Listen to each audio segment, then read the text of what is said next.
자, 방금 박스 모델의 개념에 대한 설명을 드렸는데 이제는 박스 모델의 구조라고 하는 개념을 설명할게요. 구조라고 하는 것은 우리가 뼈가 있으면 이렇게 뼈가 있겠죠? 자, 이렇게 뼈가 있으면 뼈 다음에 뭐 근육층이 있을 거고 그 다음에 피부층이 있겠죠. 그래서 우리가 보고 있는 이런 팔 같은 우리 신체의 구조를 가진다라고 해서 이런 구조를 이야기할 거라는 이야기입니다. 자, 태그라고 하는 것도 구조를 가지고 있는데요. 어떤 구조를 가지고 있냐면, 자, 다시 그 큰 그림에 대한 부분을 다시 좀 설명하면서 매끄럽게 같이 이어서 설명을 할게요. 자, 태그라고 하는 것은요, 다른 말로 뭐라고 한다고 했었죠? 박스 모델이라고 했습니다. 왜 박스 모델이라고 하냐면요, 네모나게 생겼기 때문이에요. 그래서 태그는 네모나게 생겼다라고 하는 이 꼴을 만들 수 있는 거죠. 자, 그럼 우리가 알고 있는 네모라고 하는 것은 이런 걸 이야기합니다. 그쵸? 근데 네모나게 출력이 되려면요, 재료가 있어야 돼요. 어떤 재료가 있어야 되냐면요, 너비와 높이가 있어야 우리가 알고 있는 네모라고 하는 것이 출력된다라는 이야기입니다. 그래서 네모를 구성하는 재료가 있습니다. 즉, 네모라고 하는 거는 아까 뭐라고 했었죠? 태그라고 했었죠. 왜냐하면 태그는 박스 모델이고 박스 모델은 네모나게 생겼기 때문에 제가 지금 쉬운 말로 네모라고 하지만 그것을 다른 말로는 태그를 구성하는 재료에 대한 이야기예요. 그래서 태그는요, 네모나게 생겼기 때문에 width 값과 height 값이라고 하는 개념이 있다라는 이야기입니다. 여기까지 대충 다 이해되세요?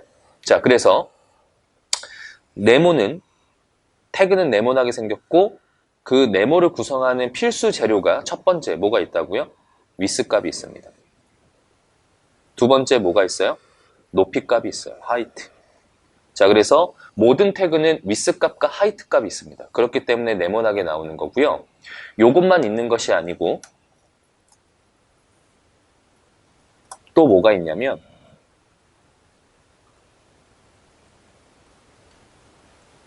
width 값 이외에 height 값도 있고 그 다음에 패딩이라고 하는 것이 있습니다.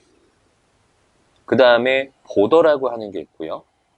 그 다음에 마진이라고 하는 게 있습니다.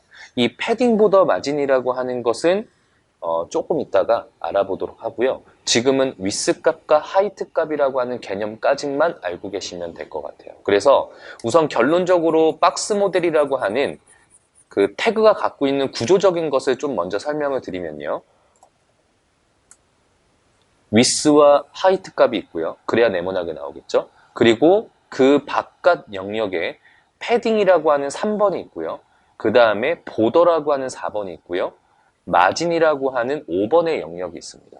그래서 우리가 알고 있는 태그라고 하는 이 박스 모델은 이런 구조를 지니고 있다는 거예요. 그래서 width, height, 패딩, 보더, 마진. 자, 이게 왜 구조가 이렇게 생겼고 이게 무엇인지는 아직 모르셔도 돼요. 이거를 지금부터 하나하나 알아보기 위한 큰 그림을 먼저 알려드리는 거니까 지금부터 제가 설명하는 모든 개념은 이 구조에 의해서 설명을 드릴 겁니다. 그래서 단편적으로 여러분들이 이 구조에 대한 설명을 이제부터 하려고 하는구나 라고 이해만 하시고 수업을 들어주시면 된다는 이야기입니다. 아시겠죠? 자, 그래서 이렇게 된 거는 바로 박스 모델이라고 분류를 하고 박스 모델은 지금까지 우리가 사용했던 꺽쇠가 있는 이런 태그는 다 이런 모양을 지니고 있다고 생각해 주시면 돼요. 아시겠죠? 자, 그리고 요거를 한 줄 정리하면 박스 모델의 구조라고 이야기를 합니다.